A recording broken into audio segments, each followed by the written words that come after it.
નમસ્કાર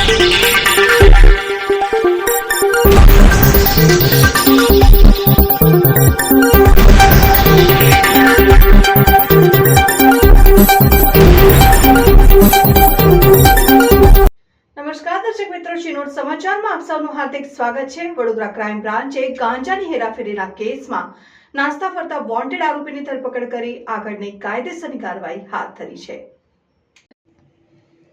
વડોદરા ક્રાઇમ બ્રાન્ચની team patrolling માટે નીકળી હતી। તે દરમિયાન બાતમી હકીકત મળી હતી કે વડોદરા શહેર નજીક જરોદ રેફરલ ચોકડી પાસેથી તાજેતરમાં જ ઓટો રિક્ષામાં ગાંજાની હેરાફેરી ઝડપાઈ હતી, જે તે સમયે ₹84,980ની કિંમતનો મુદ્દામાલ કબજે કરવામાં આવ્યો।